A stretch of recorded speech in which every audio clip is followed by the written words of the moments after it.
Hello, friend, and welcome to She Sells Radio. So once again, I'm feeling inspired to record for you as I drive. I just had a bit of an awareness, and I was going to go do like an Instagram reel and call it a day. And then I really felt like, number one, I don't want to wait until I can pull over and record a reel to talk through this. And also, like, I think it's something that's going to benefit from a bit of a deeper conversation. And so here it is. And I don't know how long this is going to be. It may be short, it may be long. But, I thought when I first worked with a mentor several years ago who had me do inner child healing work, I was like, what in the world does this have to do with sales? What in the world does this have to do with me increasing my revenue and hitting my goals? And then I was like, you know what? I'm open. Like, I'm always so open. I'm very coachable with the mentors I work with because I figure I'm paying them. I want to be open to their perspective and that they may see something differently from me. So I was open to it. I did it. And it was some of the most transformational work that I've done. It was really hard, to be honest, because it showed me how much I've been holding on to from childhood and from, just not great dynamics with like mom and dad. And I say all of this with so much love because I feel like I have a very good relationship with both of them today. And yet, like all of us, right, there were things that needed to be sorted out and things that I was holding on to. And so when I did it, it felt at first very heavy and very depleting. And then I felt this like freedom come up, this emotional freedom that I hadn't experienced before. And that became a key piece of when I think to kind of what got me unstuck and from going from like spinning and stuck at the same level financially for over a decade to suddenly having some pretty huge quantum leaps pretty fast. I really credit becoming aware of the ways in which I was holding on to old patterns and holding on to old beliefs about myself that I had picked up on, when I was much younger. I credit so much of it to that. And it's been a lot of different things, but that's definitely been one of the things. And, so I've continued to do work in this area on myself and with my clients, like over the years since I experienced the power of the transformation of my life. But even just, I had a bit of a like aha today from, I think, a combination of things I was doing. And I wanted to share how this continues to come up and how it's not like a check the box and you're done type of journey with rewiring some of these things, but that's okay because it gets to be beautiful, right? So as I record this earlier today, we hosted the first day of the Aligned for Abundance Incubator, and it was so powerful and it was so shifting. And it's the first time I've done something specifically like this, like a 3-day live experience where we worked specifically with the women on money. It's all about financial abundance and empowerment. And so I'm not sure if we're going to be offering, I probably shouldn't say this in a recording. My team is going to be like, what did you do? It's probably available to get the replay of. It may be a slightly higher rate than for everyone who signed up for it in real time, but go to elisearcher.com/abundance incubator and check it out and see what's there for you, because it's been really, really good. But with all of that, I shared with the women who were there some things that I hadn't really tapped into about myself before, or I hadn't quite put like 2 and 2 together quite as powerfully as I did today. And I shared about, growing up, number one, I was like quite the nerd. And I think that's part of why I love the work I get to do now, because we grew up in a super academically like rigorous household. And just for context, now I did not go to these schools, but like my parents went to Harvard and MIT, and Harvard was my mom's second choice, which is hysterical to me, by the way. That makes me laugh. That was her backup school. And so I grew up with very, very brilliant, smart parents, and in a household where it was all about academics. It was all about intellectual mind. And what I know now is that the intellectual mind is responsible for, 3 to 5% of our results max. But it was all I was focused on for so long. And I was just so focused on like being the good girl, getting the good grades. Of course, fitting in as a teenager became important for me, but I was quite nerdy.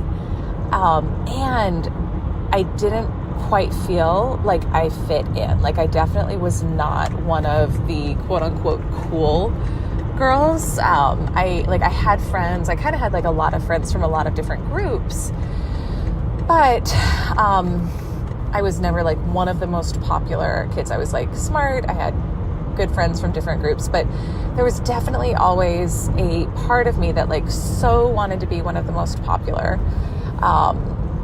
girls, and that was, like it just wasn't the case. And I was also like, and I do so much work now on body image and self-love and self-worth, regardless of your size. So I just want to acknowledge that before I say this. I will say, growing up, a child of the 80s and supermodel culture, and I loved beauty and I loved fashion and I wanted to be a makeup artist for so long. And I remember comparing myself to like the model of beauty back then, which was everyone looked a certain way, like stick skinny, very made up, all of it. And I never looked like that. Like I wasn't big, but I wasn't even probably pudgy. I think looking back on it, I had a pretty distorted self-image.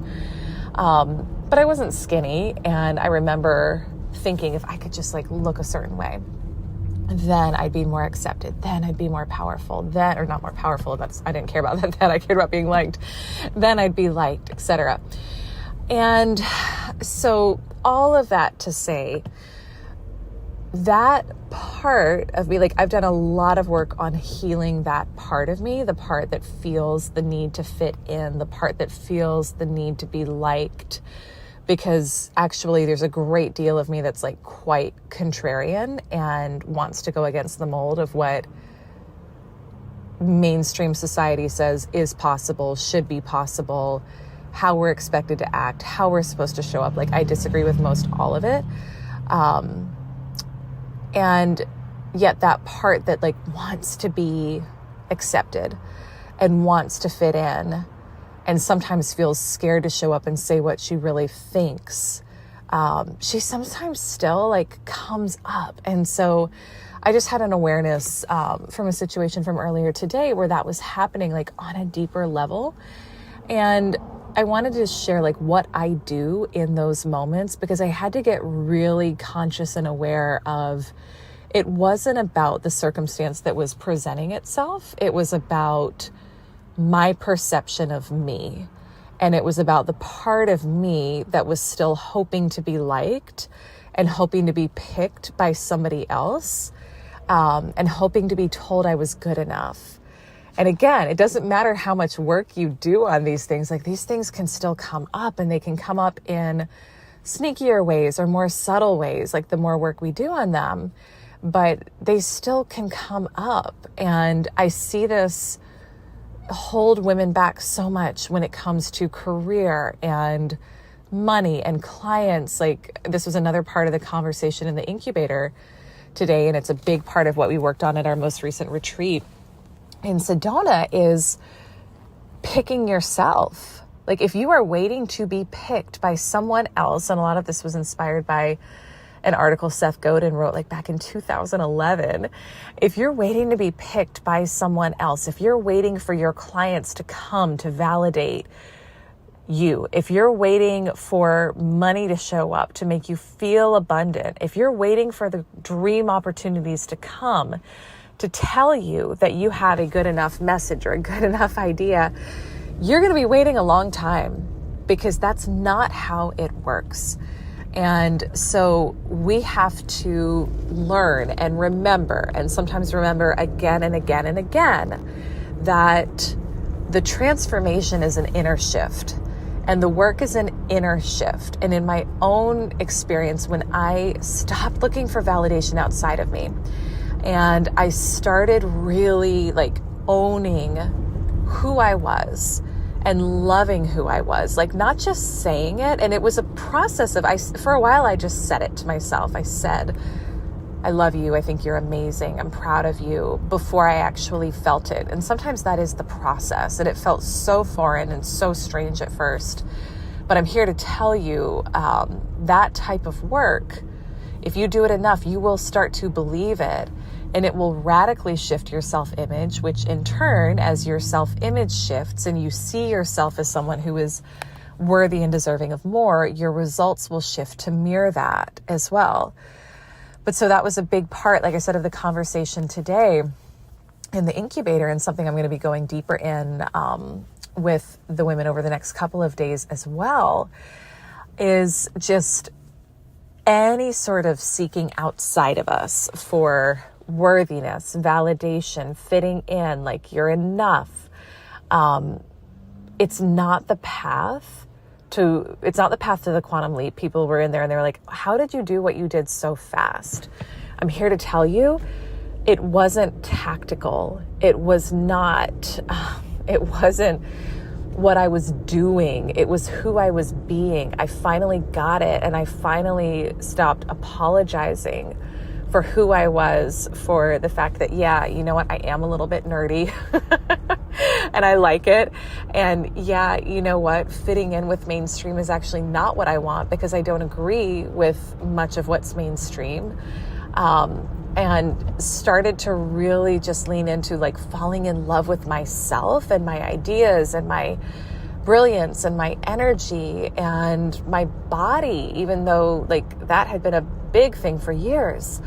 And from that place of energy, of massive self-acceptance and massive self-love, came more inspired ideas and actions and worthiness around receiving what I wanted. It translated to my business. It translated to my personal life. Everything really started to shift there. And so today, when I noticed some of those old patterns coming up, it's not a super long process for me anymore usually to do any sort of inner child resolution or healing, but it was just a noticing of I see you, teenage Elise. I see how much you want to be accepted. I see how much you want to be the cool girl. I see how much you want to be popular. I see how much you want to fit in, and I love you. And those things that you're seeking through the outer world, whether it's, the love, the attention, the praise, the yeses from clients, the money, that's not it. We're not going to wait for those to come in order to feel good. I literally talk to myself. I probably sound like a lunatic. I'm talking in the third person. I don't know, second person, third person. I talk to myself in all the people when I do this work on myself. Not correct grammar, I know. But I had a little chat with myself and just reminded my inner teenage Elise of what she needed to know in that moment, and to know that it was never about fitting in, and to know that it was never about being accepted or liked by everyone. But the bottom line was, how do you feel about yourself, right? And how are you celebrating yourself? And so I want to share these pieces of the journey, because I've got the most amazing group of clients right now. I've always had the most amazing group of clients. I'm always blown away by who the women are in our community. And shout out to my men too, because we got a lot of men in the community. I'm launching something special for you fingers crossed later this year. So stay tuned on that, because so many of these principles are universal.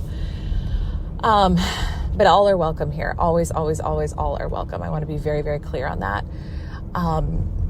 But it's just been a lot of, like, I've been seeing my old self mirrored in quite a few of my clients lately in terms of where they are in their journey, and the if just the seeking outside of yourself for money, for validation, for worthiness. And I'm here to tell you, it is 100% an inner game. It is 100% an inner shift.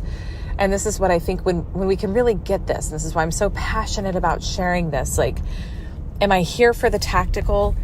Yes. Can we have those conversations? 100%. And like, to me, that's the easy part. Sharing with the women today, like, hopefully I can share this. I think I can share this. I'm blessed and honored to, can I share? I'm not going to share it yet because I don't know if I can share it. I'm about to say it. I'm like, I think I need to wait. Okay. Anyway, I'll share something soon. That was a pretty cool acknowledgement. But anyway, all of that to say, the tactical, yes, is important. The tactical, I am here for it. To me, the sales process part, the marketing, the branding, like, that's kind of not to downplay it, but that piece is the easier part. It's not the part that for me and for the women I see real radical shifts for is what has actually created the quantum leap. It's when we can get under the hood and understand that you can have the best tactical process in the world, and yet if there is a part of you that feels unworthy, your level of income will never exceed your level of self-worth. If there is a part of you that doubts or questions yourself or doesn't trust yourself, you're going to spin. You're not going to take the action that is required to get to where you want to go. You're not going to trust your desires. You're not going to lean in that way. And so the real transformation comes, and the real quantum leap comes when we are willing to do the inner work, and when we're willing to get under the hood and deal with the 95 to 98% that's driving our results, which is our subconscious belief systems about who we are, what we're worthy of, what our identity is, etc. And so I just wanted to share that to hopefully encourage you, hopefully, edify you a bit and remind you that it's a process and a journey. It's not necessarily done for any of us ever. But the more we can be self-aware about what's going on and just notice when our inner child or inner teenager is showing up and make those shifts and realize what we're really needing in that moment is a little bit of love to ourselves, then everything shifts pretty fast and pretty powerfully. So with that, my friend, I am complete. I am going to go in and be with my family. I hope you enjoyed this. Thank you, as always, for being a listener of She Sells Radio, and I'll see you on our next episode.